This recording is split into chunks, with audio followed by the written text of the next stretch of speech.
Bonjour, bonjour, bien-aimés, que la paix et la grâce de Dieu vous soient données de la part de notre Seigneur Jésus-Christ. C'est un immense plaisir de vous retrouver désormais tous les matins à partager cette parole de Dieu qui est le pain de vie. Bien-aimés, tout comme nous avons besoin de nourriture, nous avons besoin de force le matin pour vaquer à nos occupations. De même, nous avons besoin de la parole de Dieu pour nous nourrir spirituellement afin que nous soyons forts à affronter justement cette situation dont nous allons faire face. Aussi, que le Seigneur se souvienne de chacun d'entre vous. Que le Seigneur vous bénisse. Je prie en ce moment afin qu'il étende l'entendement de chacun. Que lui-même continue au-delà de ce que nous allons entendre, à parler dans le cœur de chacun. Parce que la vie éternelle consiste à connaître la parole de Dieu et à connaître le Père lui-même. Merci Seigneur pour tout ce que tu fais. Au nom de Jésus-Christ Nazareth. Amen. Bien-aimés, nous allons parler ce matin de l'hypocrisie. Hypocrisie. Et pour cela, ouvrons nos Bibles dans le livre de Luc au chapitre 12, verset 1er. Sur ces entrefaits, les gens s'étant rassemblés par milliers, au point de se fouler les uns les autres, Jésus se mit à dire à ses disciples, « Avant tout, gardez-vous du levain des pharisiens qui est l'hypocrisie. » Jésus dit, « Avant tout, gardez-vous du levain des pharisiens qui est l'hypocrisie. » Comment est-ce qu'on peut définir l'hypocrisie? De manière simple, c'est la fausseté, qui consiste à donner l'impression aux autres de ce qu'on n'est pas en réalité. De présenter une facette ou de donner une image de soi qu'on n'est pas. C'est être un faux semblant. Et Jésus dit, gardez-vous. En d'autres termes, ne soyez pas hypocrites. À cela, le Seigneur nous interpelle à être vrais. Bien-aimés, de moins en moins aujourd'hui dans ce monde, on trouve des personnes vraies. Même jusque dans l'église. Chacun essaie de présenter une image de ce qui n'est pas en réalité. C'est ainsi que la plupart des personnes sont aujourd'hui. Voilà pourquoi le Seigneur dit que votre oui soit oui, que votre non soit non. Soyez vrais. Qu'il n'y ait pas de carrefour entre ce que vous dites ou ce que nous disons et nos actes et nos pensées et le fond de nos cœurs. De moins en moins, on trouve des personnes vraies. Le Seigneur dit, gardez-vous du levain des pharisiens qui est l'hypocrisie. Pourquoi? Parce que le levain ou la levure, c'est cette substance chimique qui permet au pain ou à la farine, lorsqu'elle est mise au four, de prendre de l'ampleur, de prendre de l'envergure, de donner une image supérieure de ce qu'elle est, une image bonne, plus grande que ce qu'est réellement cette farine. Voilà comment d'autres personnes agissent aujourd'hui. Et bien aimé, nous allons constater que lorsque le Seigneur prend pour repère ici, ou alors exemple ici, les pharisiens, parce qu'ils avaient une attitude. Les pharisiens étaient devenus maîtres dans l'art de dire aux gens de faire des choses qu'eux-mêmes ne faisaient pas. Ils étaient maîtres dans l'art de présenter un visage de ce qui n'était pas. Voilà pourquoi le Seigneur dans Matthieu chapitre 23 verset 28 leur dit clairement que vous êtes des tombeaux blanchis. Vous paraissez beaux au dehors, mais au dedans vous êtes pleins d'iniquité. Vous êtes pleins d'ossements. En d'autres termes, vous communiquez la mort alors que vous donnez l'impression d'être des personnes vivantes. Voilà ce qu'étaient les pharisiens. Donc, il y a une première forme de l'hypocrisie qui consiste à donner une image, à montrer aux autres qu'on est bien, qu'on est humble, qu'on est doux, qu'on est sympathique, qu'on est une personne honorable, on est une personne respectable, on est une personne aimante, alors qu'au fond, on ne l'est pas. Des faux semblants. Le Seigneur dit, gardez-vous, gardons-nous de l'hypocrisie. Ne soyons pas doubles, ne soyons pas faux. Les pharisiens aimaient à se présenter au devant des gens. Ils aimaient les premières places. Ils attendaient le respect des autres. Ils attendaient qu'on les honore. Donc, tout cela avait pour but qu'on les honore. donne une première place, qu'on leur donne du respect. Voilà ce à quoi ils travaillaient constamment. Il y a des gens comme ça. Cette forme d'hypocrisie, bien-aimée, elle est moins dangereuse que celle dont nous allons parler. Parce qu'il y a aujourd'hui dans le monde où nous sommes, ça c'est une forme d'hypocrisie où l'hypocrite travaille pour son image. Il travaille à donner une impression de ce qui n'est pas en réalité. Mais c'est d'abord sur sa personne. Mais il y a une autre forme plus dangereuse et plus subtile. C'est-à-dire les hypocrites qui ont des agendas cachés. Et comment les discerner? Parce que le but de ces enseignements, c'est pour nous rendre meilleurs. Parce que le Seigneur a dit, gardez-vous. C'est pour nous rendre nous-mêmes meilleurs. Afin que nous ne copions pas, nous n'agissons pas ainsi. Et si quelqu'un agissait même comme ça, qu'il change d'attitude. Mais c'est aussi pour nous accorder, comme on le disait tout à l'heure, le discernement. Parce que nous devons être conscients du monde dans lequel nous vivons. Nos malheurs ne viennent pas d'ailleurs. C'est le plus souvent des gens qui nous côtoient. Aussi, pour comprendre donc cette forme, rentrons encore dans l'écriture. Et comment reconnaître ce type de personne? Dans le livre de Genèse chapitre 3. Genèse chapitre 3, à partir du verset 1. Le serpent était le plus rusé de tous les animaux des champs que l'Éternel Dieu avait fait. Il dit à la femme, Dieu a-t-il réellement dit, vous ne mangerez pas de tous les fruits du jardin? La femme répondit au serpent, nous mangeons du fruit des arbres du jardin, mais quant au fruit de l'arbre qui est au milieu du jardin, Dieu a dit, vous n'en mangerez point et vous n'y toucherez point, de peur que vous ne mouriez. Alors le serpent dit à la femme, vous ne mourrez point, mais Dieu sait que le jour où vous mangerez, vos yeux s'ouvriront et vous serez comme des dieux, connaissant le bien et le mal. L'hypocrisie des agendas cachés, malheureusement, plusieurs personnes fonctionnent ainsi désormais. Nous voyons ici l'image du serpent, qui est l'incarnation du mal, qui aujourd'hui se manifeste en des hommes. Parce qu'en agissant ainsi, ce n'est pas l'action de Dieu. Ça vient de l'ennemi. C'est sous l'inspiration de l'ennemi. C'est lui qui est en activité au travers des hommes. La première des choses qu'il faut reconnaître, c'est que ce genre d'hypocrisie ou alors ce genre d'hypocrite sont programmés pour la ruse. Ça veut dire quoi? C'est qu'il y a des gens aujourd'hui, dès qu'ils t'abordent, c'est-à-dire dans votre amitié, dans la relation que tu as avec lui, tu as avec elle, il sait déjà, il t'a approché, vous êtes ensemble, il fonctionne selon le prisme sur lequel, qu'est-ce qu'il va gagner de toi? Qu'est-ce qu'elle va gagner de toi? C'est ainsi qu'il fonctionne. Tu vas lui être utile à quoi? C'est ainsi qu'il fonctionne.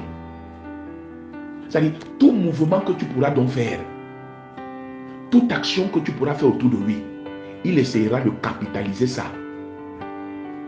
à son intérêt. Donc, la ruse, c'est l'ADN des hypocrites. C'est des personnes rusées. Et une autre chose qui les caractérise, bien-aimé, que tu es un frère, que tu es une sœur, que tu es un collègue, que tu es un voisin, qui a l'habitude, chaque fois que vous êtes ensemble, d'une manière ou d'une autre, il te parlera toujours de quelqu'un en mal, ou il remettra toujours en cause ce que quelqu'un a fait. Bien-aimé, méfie-toi de telles personnes. C'est des hypocrites. Et ce genre de personnes sont dangereuses. On voit ici Satan qui vient donner une mauvaise image de Dieu Parce que en réalité, ce type d'hypocrite, c'est des gens qui vous envient.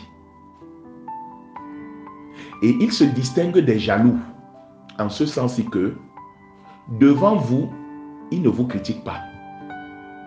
Parce que la différence avec le jaloux, c'est que lui, il n'acceptera jamais quelque chose qui soit bien pour toi. Ah oui. Il y a des personnes envieuses. C'est vrai que les jaloux sont souvent les envieux. Mais c'est une forme avancée. Et là, c'est une petite parenthèse. On le reconnaît souvent par le fait que quand tu as en face de toi quelqu'un, un ami, un frère, une soeur, qui n'apprécie jamais, même lorsque tout le monde parle de bien de ce que tu as fait, tu as posé un acte, tout le monde a apprécié. Et même s'il ne dit pas du mal, il va essayer d'édulcorer cela, il va essayer d'amoindrir cela en disant, oui, mais si tu avais fait comme ça aurait encore été bien. Non, il n'apprécie pas ce que tu dis. Il aura toujours quelque chose à rajouter qui sera de nature à amoindrir ce que tu as fait. Il n'appréciera jamais ce que tu fais. Et même quand il apprécie, ce sera toujours pour réduire ce que tu as fait. Ça, c'est des jaloux. Et qui sont différents des envieux. Et je l'ai souvent dit, que méfions-nous du type de personnes, d'amis, de frères. Quand elle arrive chez toi, elle regarde vraiment chez toi, c'est bien, hein? Ça, c'est bien. Ta table, tu as acheté ça combien? Ça t'a coûté combien? Ton sac-ci? Waouh, c'est bien. Si j'avais un sac comme ça. Bien aimé, faisons attention. Je l'ai toujours dit. Parce que la parole de Dieu nous apporte le discernement. Faisons attention à ce type de personnes. L'erreur aujourd'hui, c'est que nous, les êtres humains, surtout dans ce siècle-ci, nous que nous appelons les contemporains ou des modernes,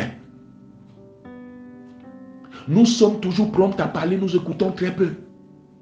Ce qui fait qu'on ne discerne pas toujours ce que la personne a dit. Donc il y a des gens, ils viennent chez toi, ils commencent à jeter les regards partout. Ils jettent les regards partout. Ils regardent tout ce qu'il y a justement. Ils essayent d'apprécier. Enfin, c'est un envieux. C'est un envieux. Il te demande où est-ce que tu as acheté ça. Je ne dis pas que chaque fois que quelqu'un va te demander, ma soeur, tu as acheté ça où? Parce que lui aussi va acheter. Ce n'est pas toujours mauvais. Mais il y a des gens qui ont cette caractéristique. C'est-à-dire, ils fonctionnent sur ce modèle. Ils trouvent quelque chose sur toi. C'est comme si lui aussi il en a besoin. Il regarde chacune de tes choses. Fais très attention. Le plus souvent, c'est des hypocrites. C'est des hypocrites. C'est des gens qui sont autour de vous avec un agenda caché. C'est des gens qui vous ont approché avec un intérêt caché. Et dans cette forme d'hypocrisie, nous la relevons aujourd'hui ce matin parce qu'elle est de plus en plus visible. Vous verrez des gens qui, ce n'est pas par rapport à lui, tu travailles avec un collègue, mais il se soucie plus de ton bien-être. Tu es avec une soeur, elle se soucie, pas que ce soit mauvais, mais il faut souvent faire attention. C'est la même chose que Satan a fait ici. C'est comme s'il se préoccupait du bien-être de l'homme. Quel était son intérêt à ce que l'homme soit comme un Dieu? Ça le regardait à quoi? Donc, méfions-nous des gens qui, bien aimés, parfois paraissent trop gentils autour de nous. Je ne dis pas qu'il faut devenir suspicieux, mais il faut avoir les regards ouverts. Il faut toujours se demander qu'est-ce qu'il veut. Ça aboutit à quoi? Son comportement. Méfions-nous des gens trop polis, trop parfaits, des gens qui présentent une image très très rayonnante et qui plus nous montrent qu'ils nous aiment trop et qu'ils travaillent à notre bien-être. Je ne dis pas que quelqu'un ne peut pas t'aider, mais nous demandons ce matin, parce que le Seigneur même dit, gardez-vous, donc ouvrez les yeux, faites attention. Parce que c'est ça aujourd'hui. Il y a comme cette manipulation auprès des gens. Dès qu'ils t'approchent, qu'est-ce que tu fais? Ah, vraiment, c'est bien, hein? Je pense qu'il va t'aider. Et il commence à t'aider comme ça. Il commence à t'aider à gauche. Demande-toi qu'est-ce qu'il veut gagner derrière. Parce que derrière cette histoire, dans le jardin d'Éden, le diable avait un agenda caché. Il avait un agenda caché. Il était envieux. Et bien plus même, lui, il était même jaloux. Il était jaloux du statut de l'homme. Il était envieux. Et il s'est manifesté sous la forme rayonnante. Il s'est déguisé comme quelqu'un qui voulait du bien à l'homme. Méfions-nous, mes frères. Faisons attention. Non seulement nous-mêmes n'agissons pas ainsi, parce que Dieu n'apprécie pas cela. C'est mauvais au-devant de Dieu. Dieu n'est pas venu vers nous sous une mauvaise forme. Dieu n'est pas venu vers nous en cachette. Dieu n'est pas venu vers nous présentant un autre visage. Dieu est venu vers nous tel qu'il est. Jésus est venu vers nous. Il est la vérité. Il n'a rien caché. Lui et ce qu'il disait étaient un. Voilà pourquoi le Seigneur nous interpelle ce matin. Le Seigneur nous ouvre les yeux. Mais le Seigneur nous demande aussi à ne pas agir comme ça. Bien-aimé, on peut même être dans la foi, mais agir de la sorte. Il y a des gens qui sont des calculateurs. C'est-à-dire, il est là, il sait, il veut quelque chose, mais il joue de ruse. Il joue de ruse. En réalité, il a son agenda caché. Et toi, tu n'es qu'un pion dans cet agenda. Méfions-nous de ce genre de personnes. Et nous-mêmes n'agissons pas ainsi. Cela n'est pas bien. Cela ne conduit pas à la vie. Cela ne permet pas une communion franche avec le Seigneur. Parce que si on est faux avec les hommes, c'est parce qu'on est déjà d'abord faux avec le Seigneur. Les pharisiens étaient faux devant les hommes. Parce qu'ils étaient d'abord faux dans leur communion avec le Seigneur. L'hypocrisie. Gardez-vous du levain des pharisiens qui est l'hypocrisie. C'est comme ça que mes frères, mes sœurs, vous voyez des personnes aujourd'hui, ils t'approchent, ils ne te présentent pas d'abord que non, cette histoire, en fait, je veux qu'on fasse ceci. Vous commencez quelque chose à deux. Il ne te dit pas, il te présente ça comme si ça vous appartient tous les deux. Et à un moment donné, tu te rends compte que non, c'est son affaire à lui. Il ne te l'a pas présenté ainsi au départ. Combien de personnes ont été déçues ainsi? Et l'une des caractéristiques personnelles que j'ai souvent eues, bien aimé, méfiez-vous des gens qui aiment trop utiliser le pronom on. Je crois que c'est un pronom indéfini. On. Et il est inclusif et exclusif. Il veut tout dire et rien dire en même temps. Donc quand vous voyez quelqu'un toujours, ça c'est personnel, hein? Vous voyez quelqu'un toujours, n'est-ce pas, on, c'est toujours impersonnel. Et il utilise ce pronom-là quand il se rend compte que la situation n'est pas favorable, ou vous êtes dans une situation de crise, où les temps sont difficiles. Il essaie donc de t'enrober à l'intérieur, de dire que ce que vous avez décidé, vous étiez ensemble. Et comment, n'est-ce pas, on avait dit, non, il ne prend pas ça sur lui. Il ne dit pas que c'est toi, il dit on. Il ne dit pas nous. Parce qu'il sait qu'au fond, au début, ce n'était pas toi. Au début, c'était lui. Faisons très attention. Ayons le discernement. Soyons attentifs. Ça, c'est une subtilité que le Seigneur m'a permis d'avoir et de discerner auprès des gens. Les gens qui utilisent trop le pronom on. Tu es avec un ami, il dit on. Tu es avec un partenaire, quand il utilise beaucoup les on, surtout dans les situations compliquées, les situations difficiles, méfie-toi. C'est un hypocrite autour de toi. C'est quelqu'un qui a un agenda caché. C'est quelqu'un qui t'exploite quelque part. Bien-aimé, le Seigneur ne voudrait pas que nous ayons ce genre d'attitude. Et beaucoup plus aussi. Il voudrait que nous ayons les yeux ouverts. Parce qu'il dit, gardez-vous du levain des pharisiens. Dieu voulait ici que les hommes aient les yeux ouverts sur l'attitude des autres. Que ses disciples aient les yeux ouverts sur le comportement des personnes qui leur entourent. Ceci dit, bien-aimé, que le Seigneur lui-même continue à t'éclairer. Que le Seigneur continue lui-même à te parler. Le but ici n'est pas d'être suspicieux, de commencer à jouer des inspecteurs auprès des gens. Mais c'est du moins d'avoir les yeux ouverts. Et beaucoup plus de ne pas agir ainsi. Parce que c'est un comportement mauvais. Il n'est pas juste devant le Dieu. Et il ne communique pas la vie de Dieu. Que Dieu vous bénisse une fois de plus. Que Dieu vous comble. qu'il vous préserve de tout mal, qu'il vous accorde le discernement de pouvoir identifier ce type de comportement autour de vous et de vous en préserver vous-même aussi. Soyez donc abondamment bénis ce matin. Que tout en cette journée rayonne pour vous et que tout soit un succès pour vous. Au nom de Jésus-Christ Nazareth. Bonne journée à vous.